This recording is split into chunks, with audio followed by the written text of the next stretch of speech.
watch Survivor, and when the show ends, you really want to talk about it with like-minded friends. It might be hard to find some, but don't you shed a tear.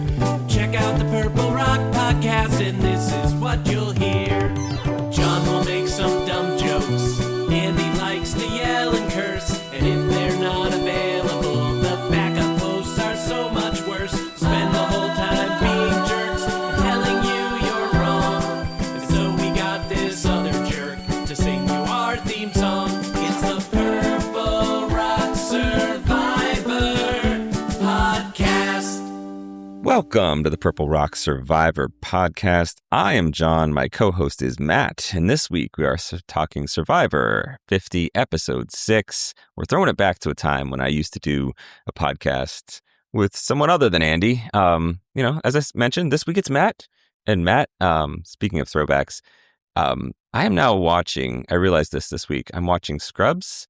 I'm watching ER with Dr. Carter, but Peter's dead. And also Survivor. So tell me what fucking year this is. I'm very confused. Well, we just watched Colby lose Survivor, so I think that would be 2001. Yeah, I think is that year. So. Hey, I also watched a spaceship go to the moon, so I'm very confused on the timeline where I'm at. Yeah, that hasn't happened in our lifetime, right? I can safely say. Yeah. So that's a new one for both of us. Yeah, it's a bit trippy. Yeah, it just feels like timelines all converging at once. Yeah. So long time no speak. Did you enjoy this episode? But B, tell me about your impression of the season overall. Yeah, so I was really excited about where I thought this episode was heading, and I was a little disappointed with where it actually headed. Did I enjoy it? I don't know. It really depends on, I think, what we think of the twist, and we'll get more into that. The season as a whole, I'm really enjoying. I am liking the vibe of the cast. I am having a good time. The people, there are people that I like a lot that have gone home, but there's a lot of people I still like a lot that are in the cast. So I'm still really kind of enjoying the season quite a bit. Yeah. I'm with you on the rug pull of this episode, right? Like it's so close. I know. It felt like there was a possibility of absolute greatness, and it was fine. It was a okay episode of Survivor. Partly, and this is very much a results-based outcome, right? Like, my opinion of it would be drastically different if the results were different. Episode-wise, I think it's pretty stock level fine. I think there was anything that necessarily stood out as so amazing.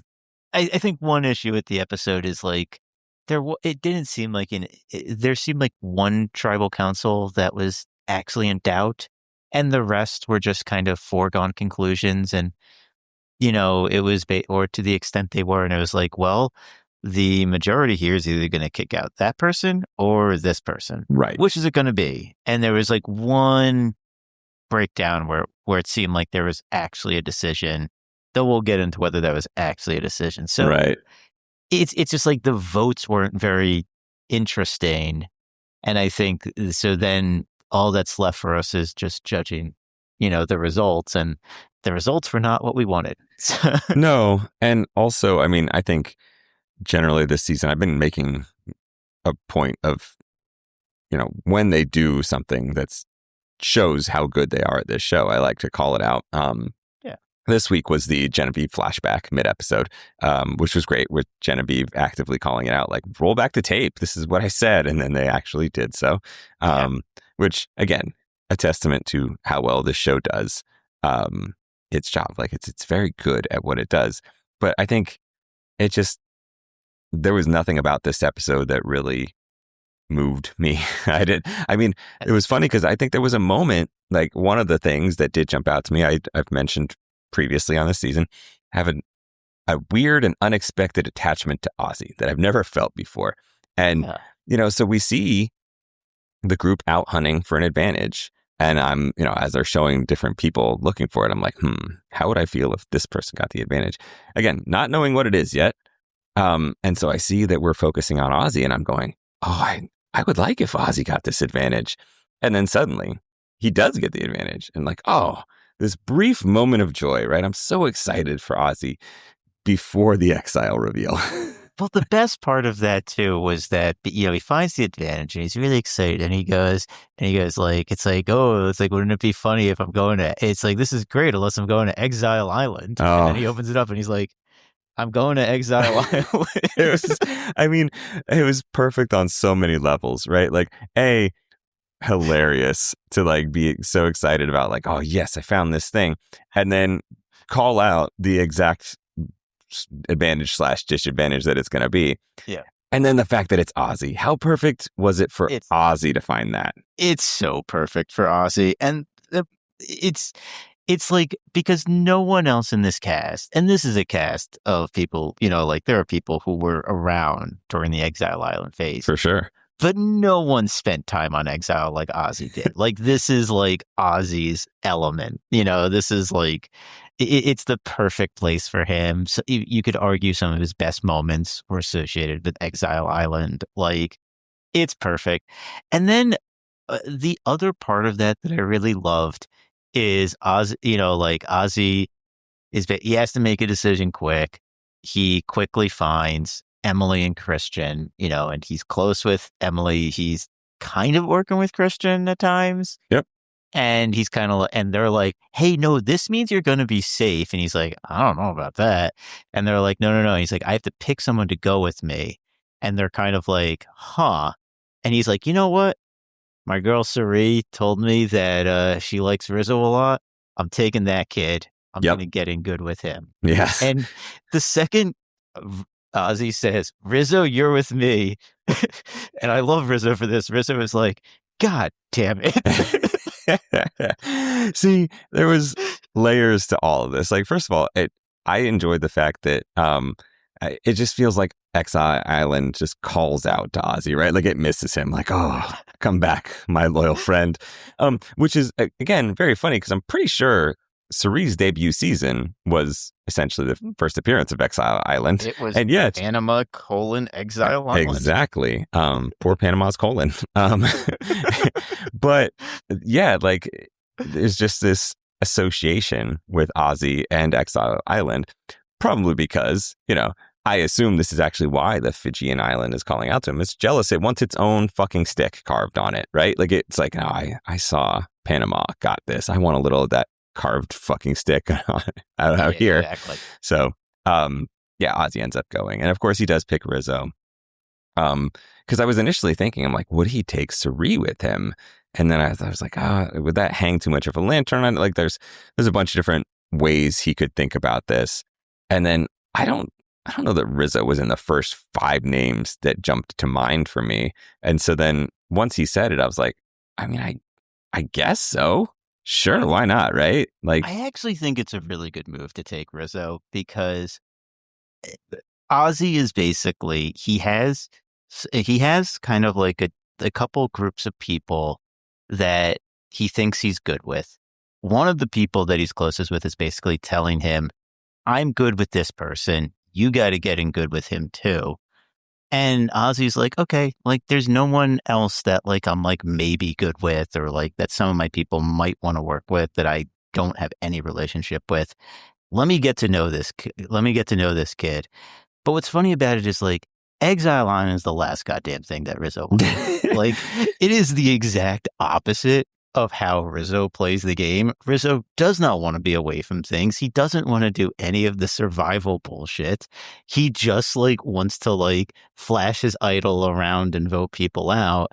And so it's like, I think it's like a really smart pick by Ozzy, except that he didn't know who he was picking and how much he would hate that. So I'll give Ozzy this though, because, he did say, he's like, I'm just going to put my fate in the hands of Cirie. I'm going to trust her. Yeah. She's better than this, or better at me than this, or better at this than me. There we go. 3rd time's a charm. And he genuinely seems to be doing that. I think like the relationship with Emily is partly based on Cirie being, I don't know that we were like canonically shown that this was the thing, but I think like Ozzy's kind of like second tier relationships in this game have all been just like Cirie saying like, no, I'm vouching for this person. You're cool with them now. And Ozzy being like, okay, yeah, I'm cool with them now. Yep. And it is very fun to watch. It does feel like he's genuinely accepting her tutelage, right? Like it's just, no, she says this is what I should do. And she's really good at this. So yeah, I guess I'll just go ahead and do this. I legitimately think Ozzy might win this season, and it would be really funny if he does, because I think if he does, it would be in the least Ozzy-like way. Right. That's the thing, is it would be a total opposite version of Ozzy. You know, he'd said in like the first episode, like, I'm going to be a whole different Ozzy. And then he immediately started doing the shit that old Ozzy used to do. But like it now does feel like there's been some progress, right? Like he does seem to genuinely being like, I keep failing at this. What if I tried something different? It's like if you watch Seinfeld and George has all the success by doing the opposite of what his instinct would be. And I feel like if Ozzy's going to win this season, he basically has to do the Costanza method of Survivor. Just do the opposite of whatever his instinct is. Right. What would Ozzy do? I'm going to not do that. So also, as I mentioned, Cirie is now his mentor, essentially. We got Cirie opening up the relationship. She specifically said, I'm going poly, which hilarious. And, you know, I dare alienate every poly listener that we have, because, you know, it is within my abilities to do so. I did debate it. Also, I'm extremely disappointed that this happened in a week where, like, I presume Andy's wife will not be listening, because I could have given her so many new terms to Google this week. Like, she would have been like, what the fuck is this? Oh, just, I hope they are very much enjoying their vacation. And I'm going to try to remember, I will forget, but I'm going to try to remember to circle back around to this shit when she gets back. So, you know, the real question is, like, was Cirie, like, you know, holding up a pineapple when she was saying this? She turned it upside down. She let him know. Yeah, exactly. So. But it is, I mean, Andy and I talked about this, how it's like, you know, Cirie bringing Rizzo in was like, oh, okay, you know, she's going to add someone to, this is what Cirie does. She can pick up allies like nothing. But then the very seemingly immediate acceptance of him and being like, no, I'm going to completely trust you. Here's information. And like, Cirie knows what she's fucking doing. Like, she is skilled at this game. And so for her to be like, no, I'm going to trust you and then impart this information to you, I was like, oh shit. No, she genuinely trusts this kid after a couple days of knowing him at most, right? So I think that was also that Cirie felt that she needed someone who was her ally on that tribe. And she could look around and she saw people that were like, yeah, we want to work with you, Cirie. But I think she saw that they were all kind of partnered up there. Right. And Rizzo wasn't partnered with any one person. And she was like, how do I bring in an ally of my own so that I have like power, you know, because 2 is always stronger than 1. And I think she kind of saw that Rizzo didn't have anyone close to him. And she's like, this is how like the new people play the game. I can do that. I can gain this trust. And then maybe she just liked him, because like, it does seem that people like Rizzo. You know, sometimes it's hard to believe from watching him on TV, but like, I think like in person, he's just kind of like a likable kid. Yeah, I mean, he's the type of person you add to your polycule, clearly. Apparently. Yeah, I mean, it is wild to me. Like, we just discussed this last week, but it's like, I don't see it. I don't understand what it is, but I gotta respect the fucking game, right? He's playing so well. I don't really get how it's happening. He is convinced that he's fucking amazing at this. And then I can't argue with it. I can't be like, no, you fucking dumbass, you're so full of yourself. No, the results point to the fact that like somehow he is. I don't get it. I don't understand why, but there's a lot of things that go on in the world currently that I don't really understand why. I don't see the charm of a lot of people that somehow other people find charming. But yeah, go ahead. No, I was going to say, like, I liked Rizzo last season. I didn't love him, but I liked him more than you did. And I think I like him more this season because, like, he's not like last season. It was like, a lot of Rizzo because in a normal season, you only have a few people that are actually giving you gold. Right. And so Rizzo was one of those people. So they really amped it up. But in this season, it's less Rizzo. And less Rizzo goes a long way for me because it's like I do actually kind of enjoy his energy. But the thing I think that makes him good, and I think I talked about this with Andy on last season, which of course you wouldn't know because you don't listen when you're Nope. not on. Correct. Or when I'm on. Either one. When you're on. Yeah, no, I mean, why would you? Was I think Rizzo just has incredible reads on people. And that's something that's really hard to kind of get across. But he just knows where people are, when he can push them, he really just seems to perceive where people stand, and he can just suss it out really well, and that's an incredible skill to have. I mean, overall, an incredible skill to have, but particularly for someone his age, he's 24? Yeah. To have that kind of awareness of what other people want. I'm impressed. Again, not into him as a character. Honestly, if they cut out his confessionals and I just saw him interacting with other people aside from confessionals, I might find him much more tolerable. Yeah, I think that's true. Yeah, but there's just a level to his game which we did acknowledge a little bit last season too. Strategically, he's pretty sound. And I think you're right. He does have a level of emotional intelligence and also an ability to suss out what it is that he's dealing with in other people, which again, I'm very impressed with, even while I don't like him, right? I'm watching someone who's honing his craft in real time and is already pretty good at it. And it's, I grudgingly admit okay, man, I'm not enjoying it as much as I would be if he was someone I found entertaining, but respect the game though. It's like watching a really good basketball player who is really good at grifting fouls. And you're like, man. You have one in mind? I mean, there's a lot these days. That's true. Yep. I mean, you just happen to have a foul merchant on your team at one time. I didn't know if there was one that was maybe jumping to your mind or what. Hey, look, my team's had multiple foul merchants, or are you going to forget the year we also had Harden? Yep. But no, I was more thinking of the reigning MVP, actually. Yeah, him too. But no, it's and the thing about it is you respect the game. They're clearly good at more than just grifting fouls, but also you're man, if you weren't grifting fouls, I might like you a bit more. But right. I can't argue with the results of you grifting fouls here. So. Right. That's the thing is you'd be a more entertaining player, and I'd be more excited to watch your game. But that said, shit, you're MVP. You're getting all these fouls. You got a ring. I can't argue with results. Yeah. You do you. I'm just sitting here on my couch watching you and being if only you were better at this other thing that you clearly don't need. I mean, it's working out for you just fine. So I guess maybe don't take advice from me. It would be funny though, because Rizzo actually does seem to have a potential fatal flaw in this game, which is he stinks at, he's not good at challenges and he can't make fire, which is, if you think about it, basically the Cirie fatal flaw. Yes, correct. So it's perfect that they've allied with each other because it might be the only way that one of them can actually get to the end. That would genuinely be very funny if it's a we're going to matches situation. We go all the way back and we're going to matches because it's Cirie and Rizzo for fire and they can't make it happen. It'd be so good.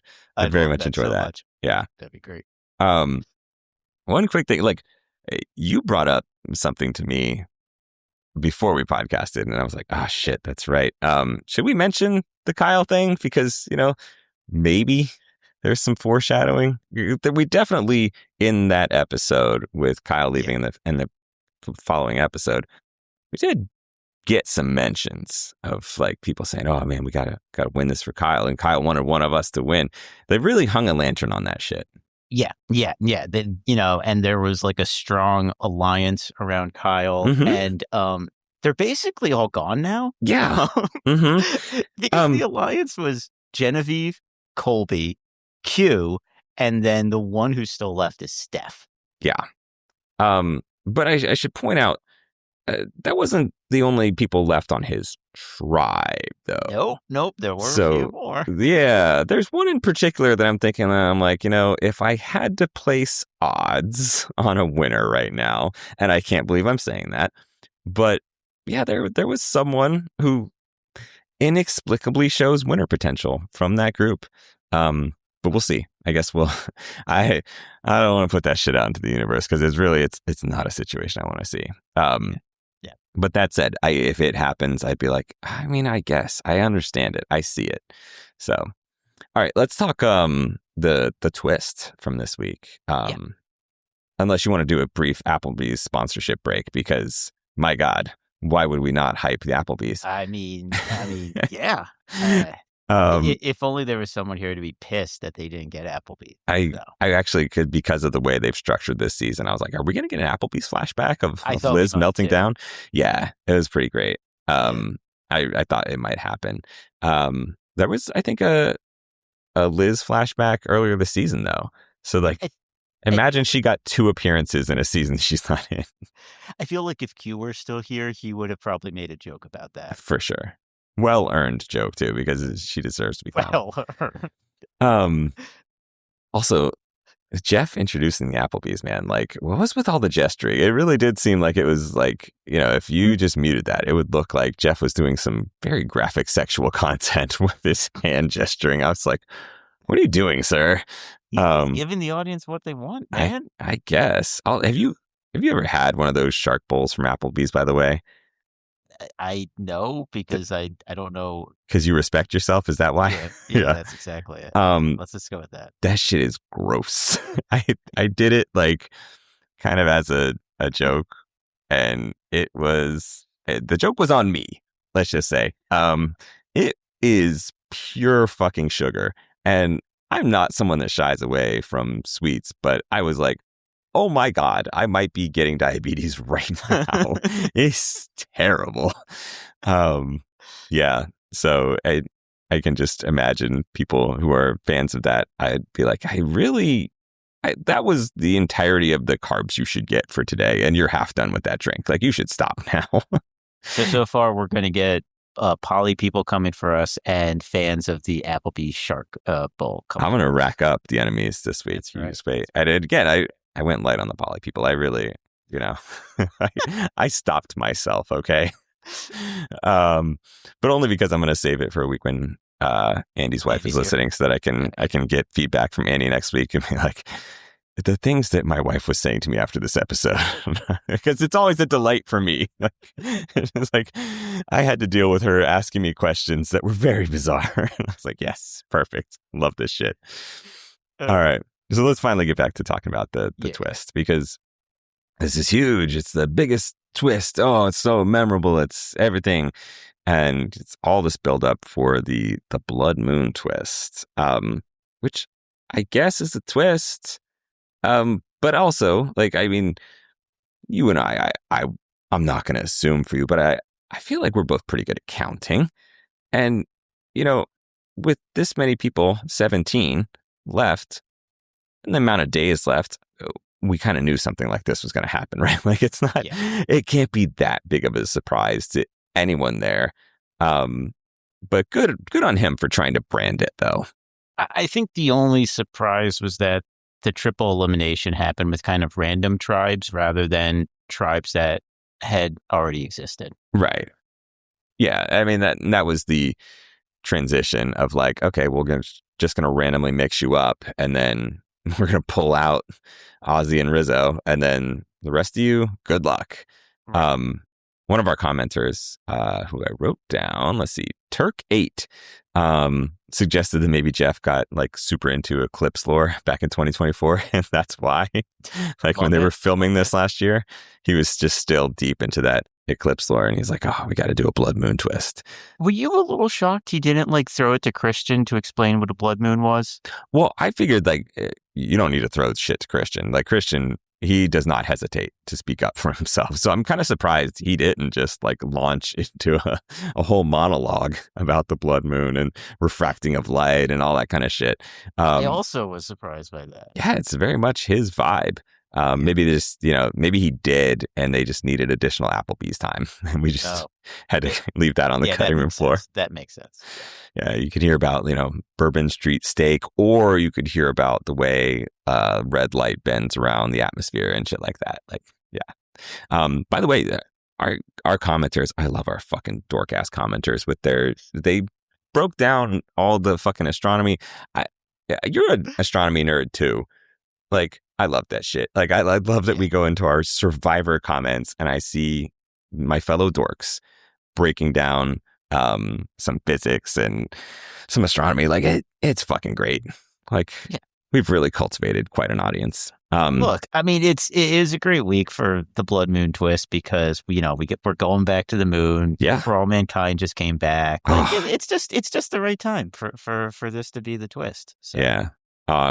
I'm super excited for All Mankind. You and I are big fans. It's and for some of the same reasons that I like Survivor, where you sometimes it's very entertaining, but also it's got that right level of cheese. And when it's done well, it's got the right level of cheese. When it's done, yes. Yeah. I'm hoping for a rebound season. Yeah, exactly. Last season was not it. All right, back to Survivor though. As you mentioned though, we did have this strange breakdown of groups, just random draw of rocks, right? But that said, I was very invested on how those groups broke down because I have rooting interest in who's going home. And I looked at the three groups of 5 and I was like, oh my God, we have a legit shot here. Cause I was, both looking at the number of people and how the votes were likely to go. And I was like, we could genuinely have an Aubrey Coach Chrissy boot episode right here. Like it's not like high percentage chance, but it's a decent shot. You see, I was thinking we could have a Genevieve Coach Chrissy boot. Well, so, you got a third of the way there. I did better than you. So. You did. But man, I was rooting so hard for Dee and Kamilla in those challenges. It's like, I know. It's just, and then it got down to like Steph and Chrissy at the end, and I had to decide who I hated more. It was like, man. But I was thinking too. I was like, well, I'm gonna be podcasting with Matt this week, and I bet I can predict who Steph hates more out of me and Matt. That is true. That is true. Yeah, and so then once Steph got it, I was like, okay, well, there's still a chance, and that was one that I read as like, well, this is 50-50 at first glance. And then like the more I thought about it, I'm like, is it 50-50? Yeah. But yeah, so ultimately our girl Kamilla goes home. This is the one that I'm saddest about. This is like, losing Colby instead of Coach was like a little sad just because I was enjoying Colby this season. Yeah. But losing Kamilla was like, damn it, that's someone I really like. Oh. That is, and it was instead of someone that I really don't like. I know. And that's the thing is like, as soon as they mentioned Chrissy as the first boot possibility, I was like, oh man, like I had very little hope for it. But as soon as they would say like, oh yeah, we're going to take out Chrissy, this is how it's going to go. I was like, oh shit. Like I was hoping maybe, but that was just, my blind allegiance to Queen Kamilla, who is an absolute legend. And it's very funny to say this in the week after I said that like I was disappointed in what Angelina gave us this season, because we didn't get like a lot of Kamilla shit, which I would have happily gotten more of. Like I truly enjoy Kamilla. Like she has an open invite. Not that she will ever take it, but one of the few survivors that I would ever care to talk to or interview on this podcast. But yeah, I mean, even the bits that we got, I was just like, man, she rules. Like I would be happy to have her back anytime on Survivor. She just is a fun addition to any seasons.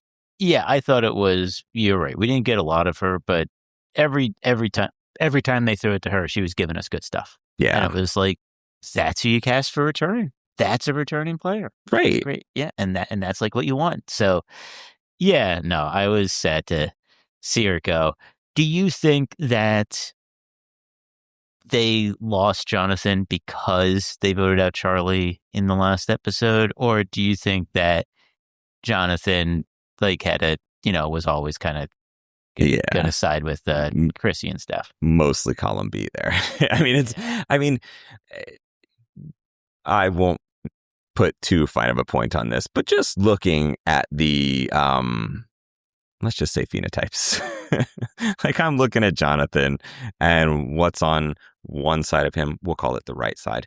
And then what's on, you know where I'm going with this. And then what's on his left side being Kamilla and Tiffany. And I was like, nope, I don't think there's actually a chance that it is going in the way that I would hope it would go.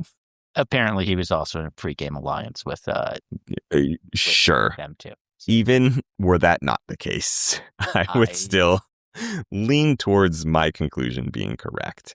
That said, the Tiffany and Kamilla combo, I got to point out that, this was the Blood Moon Twist week, and Tiff at Tribal Council she was clearly referencing Zelda.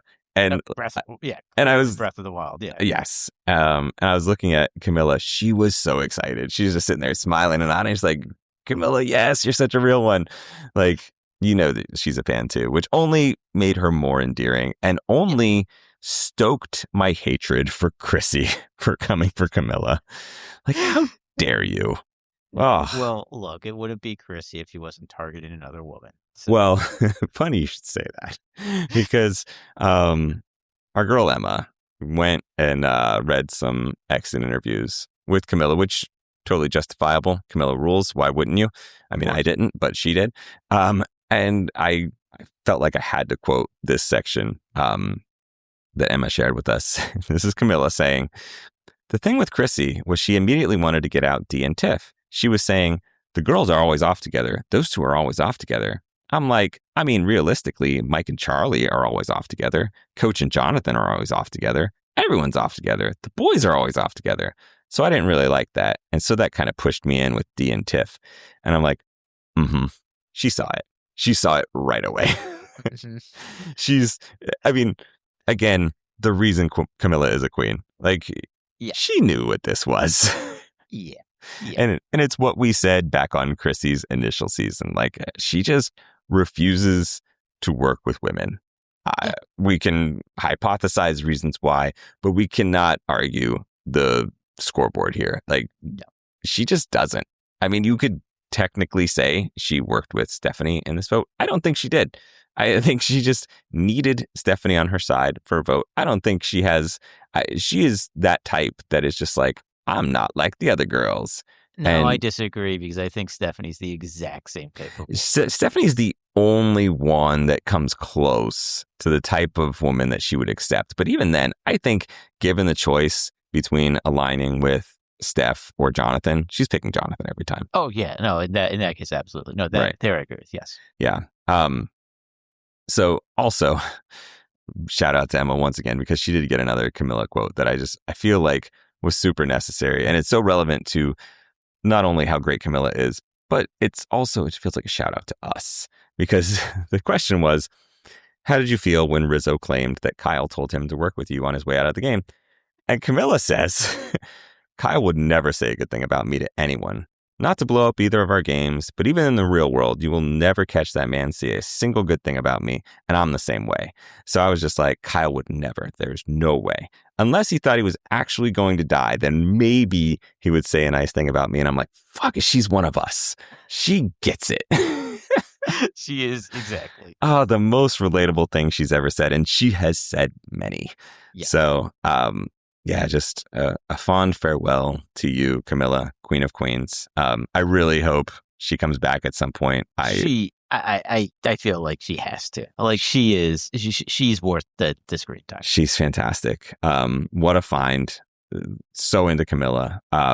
Setting your feelings aside, let me ask you this. Not that we think it was ever in doubt, but was this actually a good decision for Jonathan to do? Yeah. No, I agree. Yeah, that's the thing is I don't think he was ever seriously considering being with that Kamilla and Tiffany side. If he needed to point to a justification, he could say the Charlie vote last week. But realistically, like, that's not his crowd. You know, he's saying he's going to play this whole different game, but he's not in with the fucking schemers. He's in with the meatheads and the like fake honor crowd. His only path to the end is getting in with those meatheads and then just, beating them out. Right. Exactly. So it's where he had to go, and I don't blame him for it, but I also totally blame him for it. Yeah, exactly. Oh, yeah, of course. How dare he? But also it makes total sense. But also, how fucking dare he? Yeah. Yeah. So you weren't at all convinced that Jonathan had a shot at voting with Kamilla and Tiffany? At the very beginning, I was like, oh, maybe. And then the second Chrissy talked to him, I was like, oh, no, not happening. No, He's going with Chrissy. Yeah. It's just, again, just look at them standing next to each other. I'm like, nah, this is just the group he's in with. She also had like a smirk when she was giving like her confessional about like luring Jonathan in. I was like, no, he's already with her. Yeah. I can tell. Yeah. She knows this has already worked. Mm-hmm. Yeah. All right. So let's take a trip over to the other tribe here. Yeah. Genevieve. We got a lot of Genevieve in this episode. Did. What are your thoughts on Genevieve? Not just this episode, but the season overall. So I was very much not a fan of Genevieve on her first appearance. I found her incredibly irritating, and in classic Andy fashion, I found myself more irritated by everyone loving her game when I was like, but no, she sucks and she made bad moves. I think she was a lot better this season. I'll say that. Doesn't mean I like her. And her fatal flaws were the exact same things, which is like she chooses like some people and then she's like, well, who can predict that the people that I made clear I don't like also did not like me? Now, in this case, it may have started Aubrey making clear to Genevieve first rather than the other way around. Right. But like, it was like super clear, and they both were basically like, yeah, we're not going to pretend like the first chance we have, one of us is going home. It just like worked out that they landed on a tribe where Aubrey had more allies than Genevieve. Yep. But it's also like, I don't know, like I don't feel like especially sad for her that it wound up that way, because I don't know that it would have been different in a bigger tribe. I mean, she certainly believes it would be, but I don't know, like it's a lot of people, a lot of moving parts. I don't know if you had the allies for that. And then like her sale to Christian, like, oh, like if you vote me out, then people are going to come for you. It's like, are you sure that your alliance, like your people are going to have enough people left after tonight to do that? Because I'm not. Mm-hmm. So I'll say this for Genevieve. Like, I appreciate that she's not some inanimate object, right? Like, she's moving around, she's doing things, she's trying stuff. And I will give you that she did not as actively screw herself like she did the first time around. Yes, I'd agree with that. I don't even necessarily think her choosing to other Aubrey was necessarily a bad strategy. Also, I agree with you that I don't know that she could have avoided it, because I don't know that it was a one-way street. I definitely seen the two-way, and I don't know where it started. Yeah. She seems to think it started with Aubrey, but I mean, that's her exit interviews. We'll see what happens. I mean, Aubrey gets good. that first conversation that we saw of them was like, ooh, that wasn't great. And it's like, it seemed bad from Aubrey's end, but like, we don't know, was that their first interaction? Either way, like, I can almost see it. Like, why not other Aubrey? Like, why not try to like put the line in the sand right away, right? Mm-hmm. Especially when there were enough numbers in the tribe that like, if you go to that first tribal, look at that. You got a chance to get her out, and then you've established allies, you voted together, blah, blah, blah. Maybe not the worst strategy. But as she noted, and probably annoyed Jeff when she did so, it was just luck of the draw that she ended up with this tribe dynamic that absolutely screwed her here. Yeah, it was, but like, that's the way Survivor is. For sure. And it's luck of the draw for Kamilla. It was luck of the draw for Colby. Yep. Like, it's like, I don't know that Genevieve has a special case. In fact, I'd say that she has less of a case than I think those two do. So Yeah. like, I don't know. I don't feel bad for her that she's going home, and I'm not shedding a tear because she's not like one of my favorite people on this season. So yeah, it's just like I enjoyed her more this season than the previous one, but she's not someone I tune into Survivor to watch. No, but I also think in addition to the luck thing, like this is the risk of deciding to that openly be opposed to someone else, right? Like No, I you just agree. Yeah, you no. happened to end up in a situation where that person that you've set yourself in opposition with has more allies than you. Like, well, And not just more allies than you, but she has a freaking idol. So even if you had more allies, you weren't getting her out anyway. right, exactly. Yeah, I totally understand in the beginning why it might have made sense, but then once they never go to tribal, it's like, well, that backfired on you. Yeah. So yeah, and again, I don't know that necessarily they were ever going to get off to like a great start, considering that the first interaction we saw was so poor. But oof, Yeah, bad luck for her. I think you can try to be better than you were. You know? Right. So Yeah. Yeah. So let's talk Old Man Colby, because I mean, I think we're in agreement that Genevieve was easily the one to send home on that tribe, right? Like, unless you're, Yeah. it's like some convinced that like Joe needed to go there. I think Genevieve was more dangerous than Joe. So Yeah. Yeah, I would keep Joe around every time. But let's talk Old Man Colby, because there was actually some debate here. Now, and it's hard to be unbiased in this, but do you feel like Colby was the right choice to vote out? No, this one I think was not the wrong choice. And it's exactly because of what they theorized, which is they said like, look, Colby might get medevaced in like a day or two. And then Colby in his exit interviews was basically like, I probably would have been medevaced the next day. And it's like, man, you could have sent Coach home and put Colby on the jury. Trust me, you want Colby on the jury a lot more than Coach. Yep. Like Colby, especially this season of Colby, dude was chill as fuck. Like, and I was loving his vibe.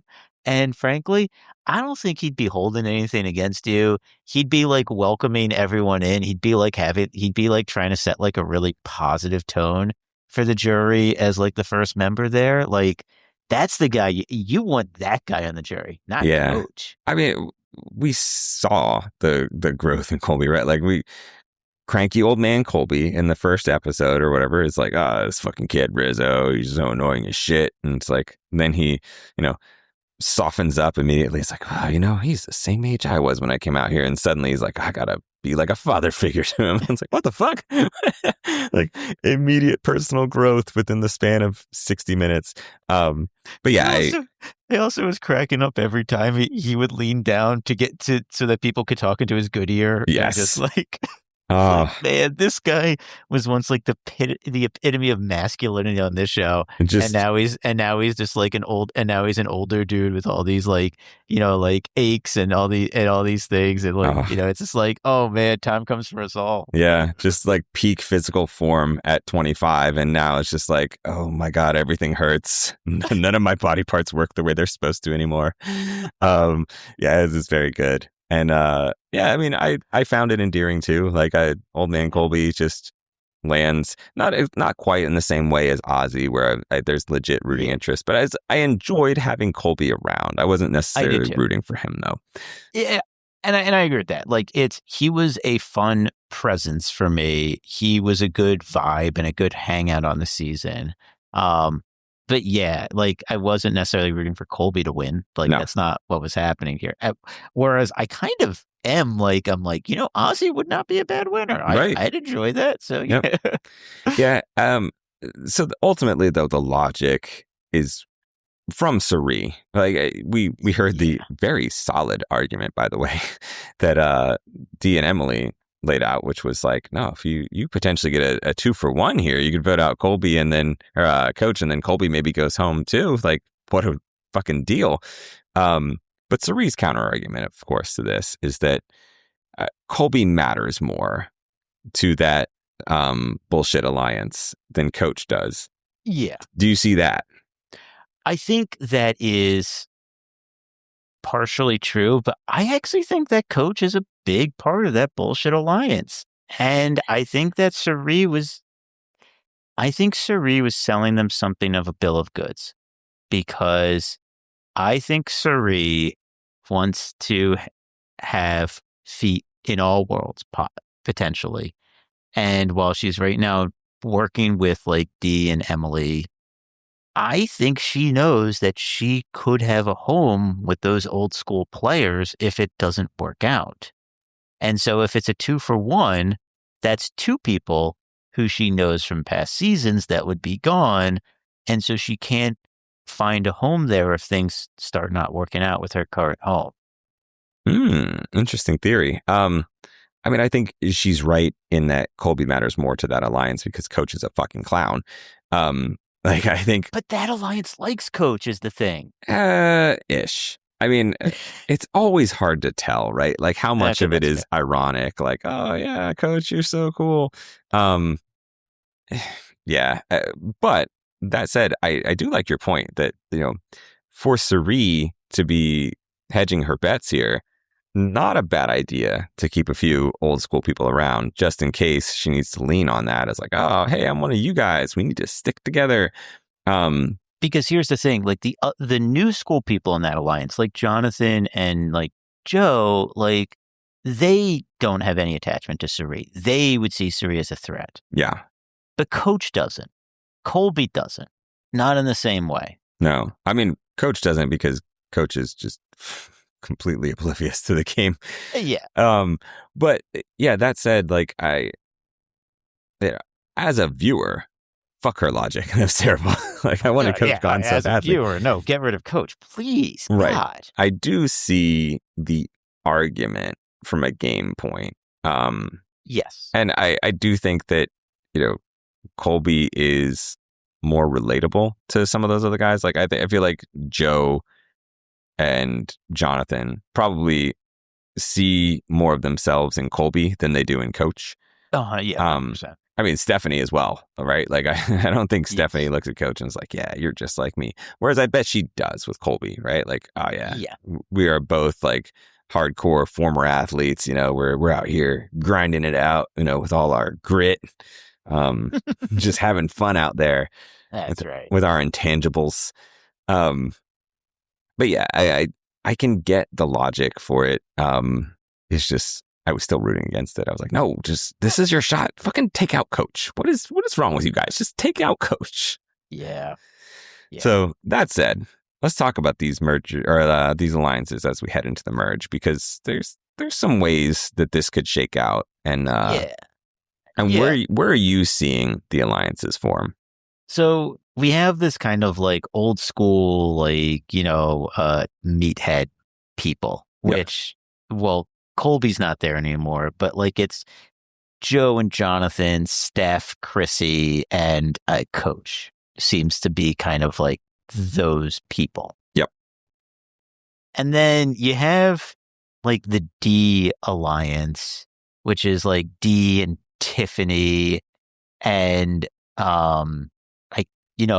I would have said Rizzo, but now maybe Rizzo's closer to Cirie. Well, see, this is where that's what I was going to get to. Is like, this is where it starts to get a little gray and hazy. Yeah, I actually, and this is why I wanted to talk about it, because it's actually interesting, because like you have like Christian and Devins and Emily, who seem pretty tight with each other, and then you have kind of like this Cirie, Ozzy, maybe Rizzo, and what's interesting is that like there's like people from each of these alliances that have their like toes in with other groups, right? And that's where it gets interesting. That's where I think this could actually be like a very interesting merge, because you have like one alliance that isn't a majority, that's like 5 that seem grouped together. Yep. And then you have like multiple kind of like 2 and 3 sums that are a little looser, but all have like some commonalities with each other. And I feel like they're probably just going to like all bond together to work on that 5, except that they're also all people that would see I don't think they see the 5 as actually being long-term threats. Right. So that's where it gets interesting to me, because there's like a thread where you could link all the other outside of those 5 duds. You could link them all together. Yeah. I don't know that it happens though. I don't Because know does, either. It seemed in this episode that Aubrey maybe has been pulled into the Christian Devons combo, right? Which and they center the idol, so that makes sense to me. Yeah. I mean, I would support that insofar as it helps vote out the duds. I'm not a big Aubrey fan, but whatever. I think Rizzo, Ozzy, Cirie is a trio, right? Yep. But then we also have Emily, who has connections to both Christian and Ozzy. So it's like, well, she could be the tie that binds that group to the other group. And Christian and Cirie were working close together initially, too. Yes. And then you've got Dee and Tiffany floating out there who could also lump back in with this group. I can see them all working together. But that said, I can also see it only take, maybe 2-3 of these branching off to go vote with the dud 5. Yeah. And then suddenly it's like, okay, well, I'm going to work with these losers so that I can get rid of some of these actual threats. Because you're right. I don't know that people are looking at Coach and Chrissy and being like, oh, these guys are a real threat to win at the end. So, maybe Christian and Devons are like, fucking, I don't necessarily like these guys, but like, I got to get these actual players out of this game. You see, but I feel like if they don't work together to trim that 5 a little bit, they're going to just eat themselves alive, and that 5's going to take over. But I don't know that they're going to notice that, right? Like I think they're going to. I agree with that. Yeah, I know, because especially because a lot of these like newer school players are kind of like, oh, we got to cut what we see like the biggest threats are first.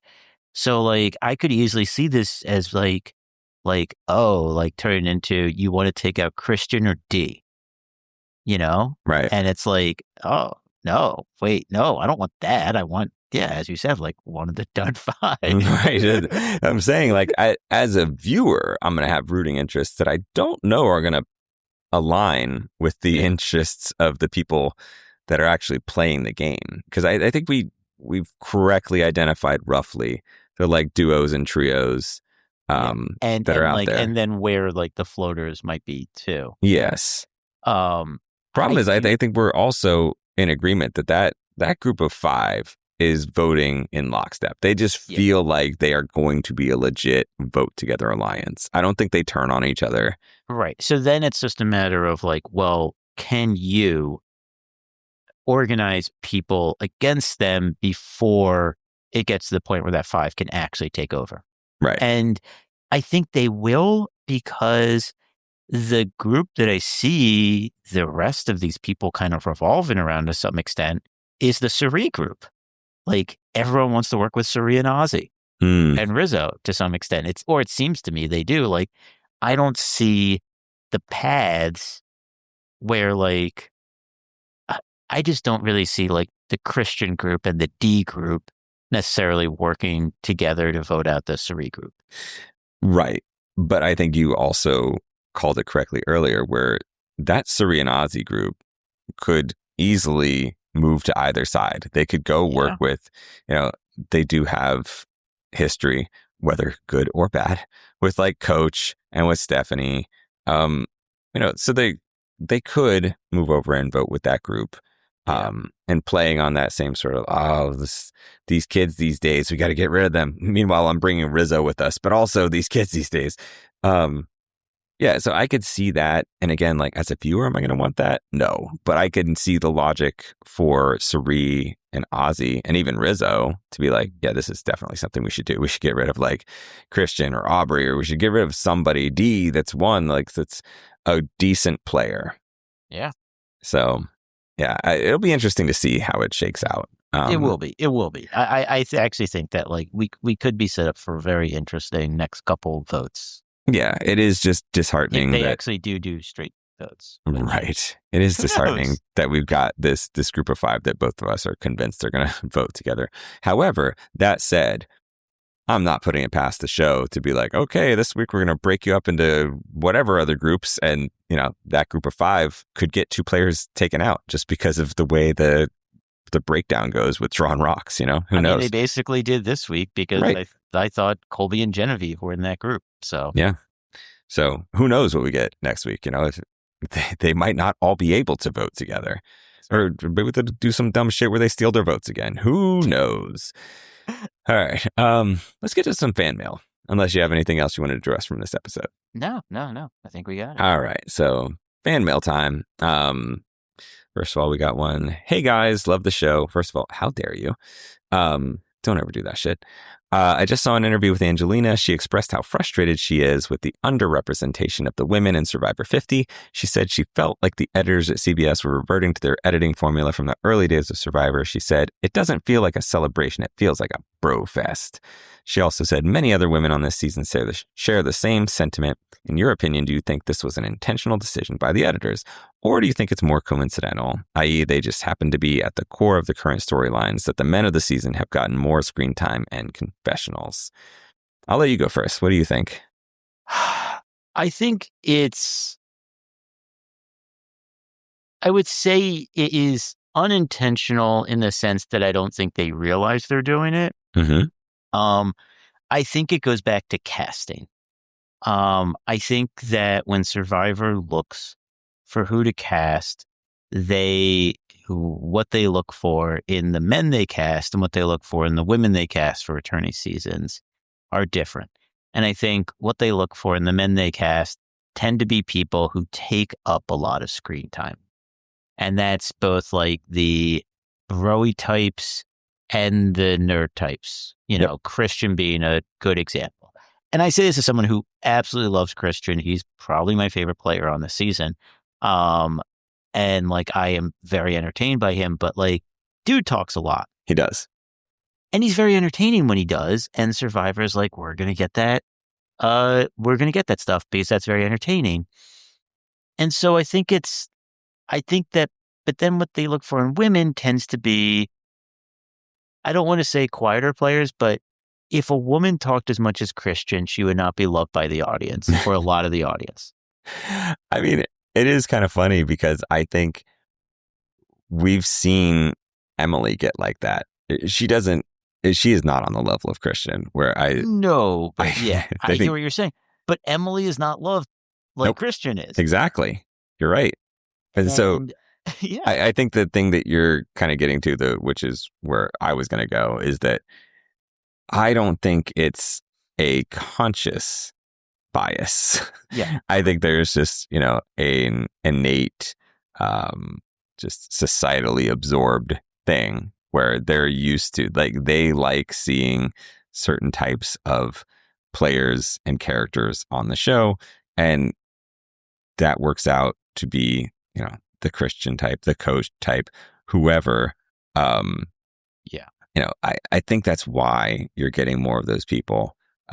Also, so far, Angelina wasn't plot relevant, unfortunately. Kamilla, unfortunately, also not plot relevant. So it's hard to say oh man, we should have gotten so much more Kamilla. I mean, I love Kamilla. I think she's great. I'd never complain about more Kamilla. But, in only so much airtime over the season, why would you justify giving more airtime to Kamilla when she didn't even make the merge? Well, didn't make the jury, I should say. I guess we are going to call this one the merge. And Kamilla did get a lot more time than Angelina did. Right. It's did Kamilla get as much time as we want? No, of course not. But she did actually get decent amount of time for someone who went out at this point in the game. Angelina, I think the other thing that was happening there, and if you've read some of the stuff kind of about the the premiere, the behind the scenes and stuff, it seemed like Angelina came with kind of pre-thought out gags and things to do, and they were cut because they were obviously pre-planned, except for I think the jacket at the end. And I think Angelina was annoyed that her work didn't get on camera. Yeah, and her bits didn't get on camera. And honestly, it's they probably just didn't like your bits, Angelina, right. Because they might not have been good. You might have enjoyed them, but Yeah. I don't know if they were good. We had to save time to see more probe strapping, so like you're not going to make the cut. The bar is high. Yeah, Sorry. Yeah. Yeah, I mean, ultimately, But I do agree with the point, though, that like, yes, so far this season, I would say that there are men who are getting, the men are definitely getting more time than the women. I don't know if I don't think that was a conscious choice. I think that is an unconscious choice that goes back to just like who they were who they were looking for in men and women, and just kind of what they think people want to see in men and women. right. So, All right. And we got another one from our resident Gen Z correspondent, who says, apparently Coach's nicknames are coachified Magic the Gathering cards. The Oakbound Warrior seems to be inspired by the Oak Gnarl Warrior card, and Tidewalker is also a card. He just made up the Stonebell Monk. I can't roast y'all because I genuinely enjoy the show. Again, how fucking dare you? What is wrong with you people? Like, how hard is it to say some negative things about me? you see, this is the problem with Gen Z. They're actually sincere. It's terrible. You're about to be fired as our Gen Z correspondent. I can't rehire that other person, though, because... anyway, the next point, though, is I will say we can agree to disagree on Rizzo, who is slowly becoming one of my favorite contestants of all time. And not just because we're similar ages. I just genuinely enjoy his gameplay. Well, motherfucker, unfortunately, I do too. That's the thing. Like, I enjoy Rizzo. Like, I do. Like, he's not one of my favorites of all time, but like, in like of what's left of this cast, like I like Rizzo. Like he's in my top half of like the people remaining. Like I like Rizzo. Like, I know. I mean, if I could separate the entertainment value from the gameplay, I'd be like, yeah, man, I like the game. I just don't like that it's being played by him. You know? Like shit. If it was Ozzy playing this, I'd be like, look at Ozzy go. He's doing things. No, not Rizzo. This ain't it. Yeah. And then the coach stuff. We did find out that he had the Magic the Gathering connection. It was just so after you guys recorded last week. So. Yeah. I want to point out that this email came in very shortly after the podcast went up, so this person was on top of it. And yeah, then the Magic the Gathering stuff started coming out, but I did feel it was necessary to call it out for those that were still confused by Coach's nicknaming prowess last week. Yeah, and then I think I joked with you, like I was like, or with you guys, just I was like, so Coach is just a giant weeb, right? That's just what's going on here, which just unlocks like the coach in a way that I hadn't thought about before, but made perfect sense to me. So. Right, when you look at him in a different light, you're like, I see it. It was probably there the whole time, and I just didn't see it. It was definitely there the whole time. Now I'm like, I just never put it together before. So yeah. So those of you listening, if you would like to get in on some fan mail, you can click the little button that's probably somewhere in your podcasting app, and you can text us. We will have no way to know who you are unless you make some note of it when you're texting us. And yeah, we can't text you back, so we will only reply on the podcast if we choose to do so. There's some of them that we're just like, nah, not that one. Yeah. Also, once again, because it's about to be relevant, shout out to that person who did give us a very good idea for a top 3. Hold your breath, because it's not this week. This week, we're going to do, I thought it was just particularly relevant, given both what is going on in the world and what was going on in Survivor this week. We definitely got to talk top 3 moons. I mean, right? Of course. I mean, you, again, absolutely, fellow astronomy nerd, like, we are clearly qualified to talk top 3 moons. Oh, yeah. Yeah. All right, so I'm going to let you go first. Okay. Well, do you have any honorable mentions? No, I'm going to skip the honorable mentions. I'm going to go straight into my top 3. So no moon unit Zappa for you? Nope, absolutely not. No. Yeah. All right. So number 3, Yavin 4, the jungle moon in Star Wars. This is the first rebel base in the original Star Wars movie. Mm-hmm. I'm not talking Endor here. There's no goddamn Ewoks here. Right. This is a home for true, revolution. Yeah. This is where it starts. Yavin 4. Yeah. So great choice. My first choice, of course, for number 3, the Zelda Blood Moon, which was referenced in this episode. Cool as shit. fun effect the first couple times it happens. After that, it gets annoying because you're like, God damn it, again. And then it's like, these enemies are coming back again. I just cleared out this whole section. Why are they coming back? That said, cool gimmick for the game, and explains why the monsters would keep coming back. It's like, okay, I can understand that. You don't need that narrative in the game, but fine, it works. Yeah. All right, give me your number 2. The Moon in Majora's Mask, also a Zelda game. This is the moon that has the giant scary face and gets super close to you as the days go by until it crashes into the world and you reset time. Yes. Great mechanic, and just like that face on that moon is like seared into my brain because it's so expressive and goofy. Yep. I love it so much. It's great. Also, I love that we've already got 2 Zelda references in our top 3 moons. I thought about doing top 3 Zelda moons. Yeah. I mean, it would have been a great list. All right. So my number 2 is, of course, Io. So many volcanoes. Long time Io fan I am. There's clearly many that I could pick from because, Jupiter and Saturn, they got tons. They got all the moons. But it's really, it's the volcanoes that get me for Io. I mean, it's just so cool. Like I would love to see in person. It's on my list for traveling. Like, I want to see an active volcano on Earth, but come on, Io, they're fucking everywhere. Wait, are you saying you want to see on your travel list is seeing the volcanoes on Io? Yeah, both. Or a volcano on Earth? Yeah, both. Oh, okay. Yeah. I figure the Io trip might be a little more difficult to pull off. Yeah, you can do it. I mean, I haven't seen Project Hail Mary yet, but I feel like it might have a solution for me. I'm not sure. Don't spoil it for me. Okay, my number 1 is Enceladus. It's a moon of Saturn, and like yours, Enceladus is known for its geology. Particularly, Enceladus has hundreds of gigantic geysers that shoot off water and other shit straight into space from the moon. Yeah. Gigantic the ice geyser thing. Oh, so cool. Yes. So cool. Big fan. Great choice. Can't really argue with it. That said, my number 1, Warren Moon. One of the it's generally underrated quarterbacks. Amazing career that he had. Just never won a ring, but just always putting up the stats and making the big throws. So, except in that one game where his team was up 35-3 and then ended up losing. Still managed to lose. 41-38 in overtime in the playoffs. Yes. So 2 of all the teams, Buffalo Bills. That's right. Yeah. Wow. That was when the Bills were good. So. It was. Yeah. And when they threw together an impressive streak.